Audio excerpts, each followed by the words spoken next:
La ilaha illallah Muhammadun Rasulullah. Ada Habib Cinta. Sudah berapa bulan kita nggak ketemu ini. Assalamualaikum Bib. Habib Cinta. Assalamualaikum. Rupanya sekarang sudah berjenggot begitu muncul. Ya, waalaikumsalam warahmatullah. Bagaimana kabarnya Bib? Alhamdulillah sehat, antum sehat Buya. Kifhalukum. Waalaikumsalam warahmatullahi wabarakatuh. Afakumullah insyaallah. Amin. Amin. Silakan Bib, untuk gelombang cinta malam hari ini judulnya adalah perempuan yang cerdas. Apa yang Habib catat dari gelombang cinta ini? Ya, perempuan yang cerdas ya. Ini sebuah pemilihan judul yang juga cerdas ya. Biasanya memang antara jamal dan keindahan, kecantikan dan kecerdasan ini sulit bertemu biasanya ya.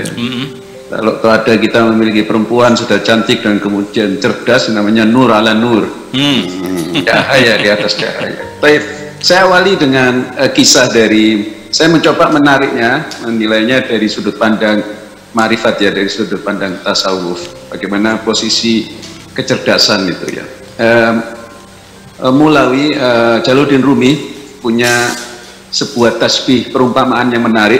Dia ceritakan kisah tiga ikan yang terjebak dalam katakanlah semacam lumpur ya, atau air yang terbatas. Tiga ikan. Lah, ikan yang pertama namanya ikan yang akil, yang super cerdas. Begitu dia terjebak, langsung berpikir bagaimana keluar daripada lumpur itu tanpa menunggu ada orang yang mengambil atau soyat atau pemancing untuk mengambil ikan itu. Dia langsung berpikir tanpa bermusyawarah dengan dua ikan yang lain, karena dia udah tahu ini belum selevel dengan dia, makanya dia langsung mencari solusi. Nah, yang kedua, ikan yang setengah cerdas. Dia memiliki setengah cerdas. Dia langsung begitu tahu ada pemancing mendekati area tempat ikan itu berkumpul, tiga ikan itu, langsung dia pura-pura mati supaya dia tidak diambil, langsung dia pura-pura mati. Lah, ini ikan yang ketiga, ikan yang bahlul, ikan yang bodoh ya kan. Jadi dia baru sadar ketika udah dipancing, udah ditangkap, baru dia sadar bahwa dia mestinya harus bisa menyelamatkan dirinya. Lah, ini ikan yang kurang cerdas. Lah, ini sebuah tamsil bahwa orang yang cerdas itu sebelum datang masalah, dia sudah memprediksi. Dia selalu mencari sebuah jalan keluar. Lalu kenapa kemudian perempuan harus cerdas? Lah, ini menjadi penting. Karena posisi perempuan itu sebagai murabbi, sebagai pendidik. Dia pendidik anaknya. Saya teringat hadis, kalau nggak salah artinya begini. Nabi mewanti-wanti jangan kawin dengan perempuan yang bodoh. Iyyakum wa tazwijil humaqa. Kenapa alasannya disebut? Kalau dia punya anak, dia akan menyanyiakan anaknya. Maksudnya menyanyiakan itu bukan ngasih makan, dia akan kasih makan, tapi nutrisi ilmu, nutrisi pendidikan tidak akan didapatkan oleh anak itu. Karena apa? Karena dia diasuh oleh perempuan yang kurang cerdas. Dia tidak tahu cara mendidik anaknya.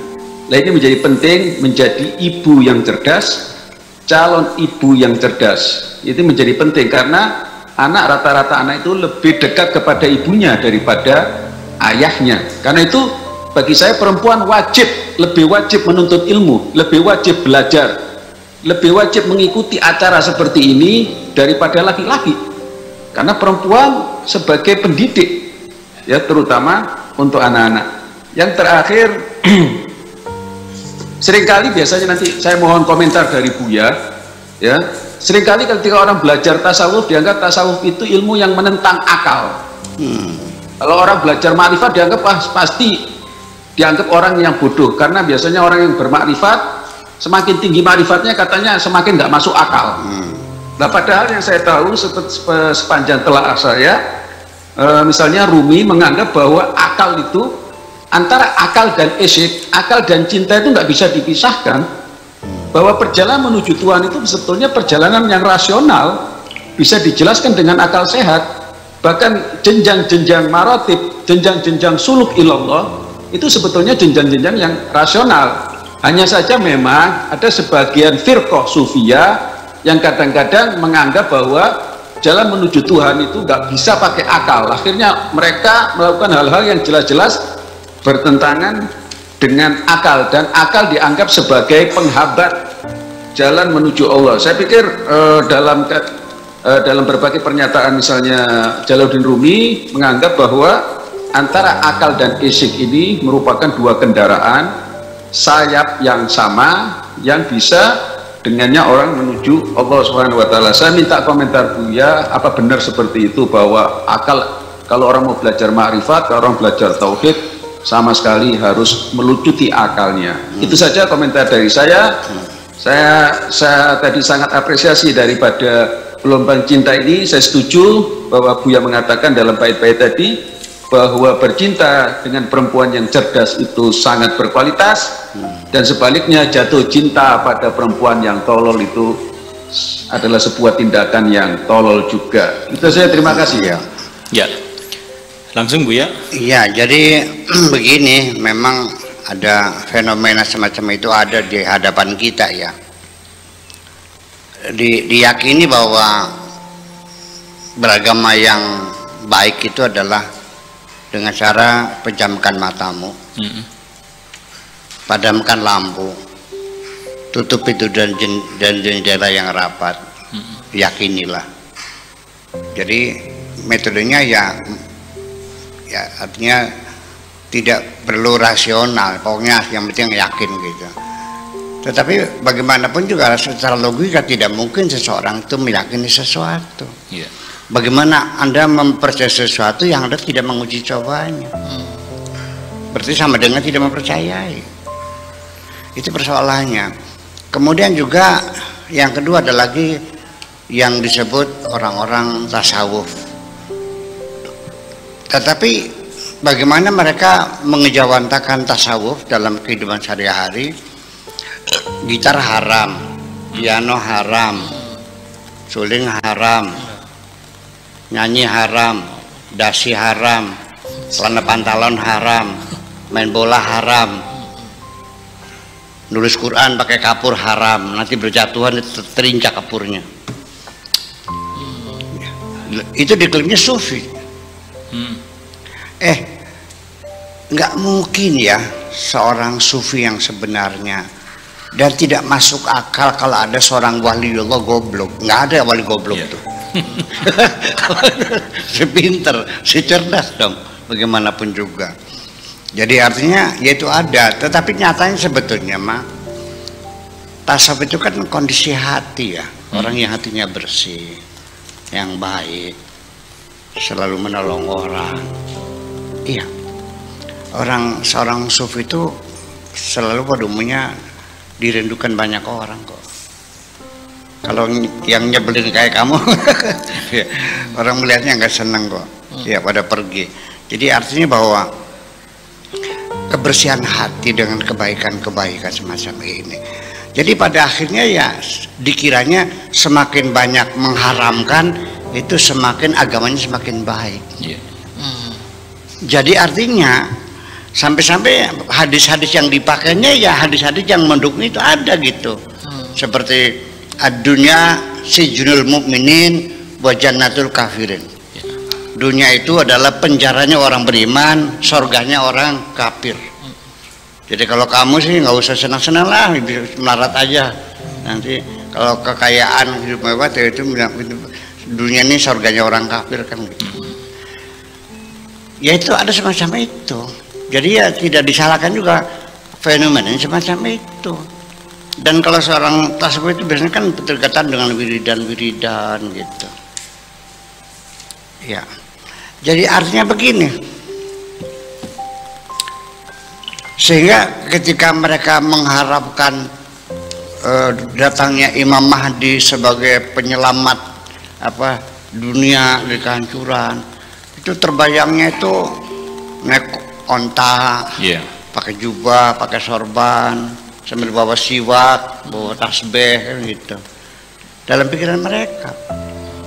Dalam pikiran saya, andai kan iya Imam itu ada dan akan turun ke dunia, saya kira dia yang dari pesawat jet kok. Ya, pakai jas, pakai rompi. pakai dasi, pakai kacamata riben. Dia menguasai banyak bahasa, dia banyak menguasai pengetahuan, segala bidang pengetahuan dikuasai. Orangnya pasti ganteng. Iya. Jadi beda persepsi bahwa nanti pada akhirnya sendiri Allah sudah mengatakan orang yang sangat mengagumi Allah, orang yang sangat mencintai Allah, itu hanya orang-orang yang berilmu kok. Inna yakhshallaha min ibadil ulama, bukan goblok gitu. Jadi apa yang dikatakan Habib ya secara fenomena ada orang yang mengklaim ajaran tasawuf, tetapi isinya itu mengharam-haramkan. Jadi dikiranya mengharamkan itu satu perbuatan mulia, sama berdosa juga. Kamu tidak boleh mengharamkan yang halal, tidak boleh menghalalkan yang haram, nggak boleh. Kata Allah haram ya haram, ya halal. Kalau nggak ada ya nggak embuh. Nah itulah. Jadi sekarang saya juga lagi mulai mengharamkan rokok haram, perbankan haram, asuransi haram, apalagi. Iya, dikiranya membersihkan hati itu dengan cara mengharam-haramkan, enggak. Yang itu apa adanya. Kalau kata Allah yang haram ya haram, kalau kata Allahnya halal ya halal. Kalau enggak ada yang enggak tahu, udah selesaikan. Kalau enggak tahu berarti boleh, itu aja persoalannya. Iya, kalau Allah tidak mengharamkan ya sudah berarti boleh. Itu aja persoalannya. Oke, itu aja kira-kira. Mempertegas dari apa yang disampaikan oleh Habib Cinta tadi bahwa ketika kita menuju ke situasi ma'rifat, maka apakah kita harus melucuti akal kita gitu? Enggak justru, ya tidak dong, gimana lah ya? Ya jadi bodoh lagi kita. Ya orang bodoh mah nggak tahu nih. Orang bodoh itu orang yang nggak ngerti, orang yang nggak paham. Ma'rifat kan tahu. Masa orang tahu dengan bodoh? Kalau pengen tahu harus bodoh gitu. Ma'rifat kan pengetahuan, keilmuan. Terus bagaimana bisa bodoh? Ya itu secara bahasa saja ma'rifah, al-ma'rifah zamannya ma'arif, namanya Darul Ma'arif. Ya, tempat penuh pengetahuan. Jadi orang yang mengenal itu orang yang berilmu dong. Kalau nggak berilmu gimana? Dan mengetahuinya. Sekarang begini, orang Kertasmaya bisa enggak? Bisa kenal saya enggak?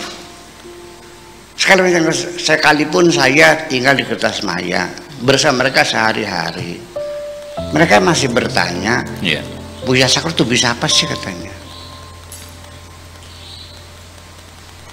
Nges nggak? Saya nangis kan? Iya.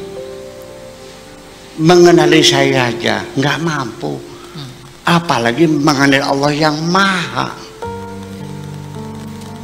Tidak mungkin orang mencinta kalau belum tahu dong. Mengenal Allah yang nggak tahu gimana lagi? Ya jadi nggak masuk akal. Nah, kembali kepada batas kemana? Bahwa tidak mungkin ada orang yang mengklaim saya Muslim lalu buta huruf terus bodoh, nggak mungkin. Karena orang Islam itu pasti pinter. Karena dalam ajaran Islam itu long life education itu merupakan indoktrinasi awal, belajar seumur hidup. Nggak mungkin orang belajar tiap hari bodoh dong. Ya karena orang Islam tidak meyakini bahwa belajar itu wajib. Orang tidak sholat sekali saja, sholat zuhur, dia merasa berdosa kan? Baca istighfar kan? Berapa kali istighfarnya? 7 kali. Seumur hidup nggak belajar nggak pernah istighfar kok. Karena kita sudah tidak meyakini bahwa belajar itu kewajiban. Itu aja, terima kasih. Baik.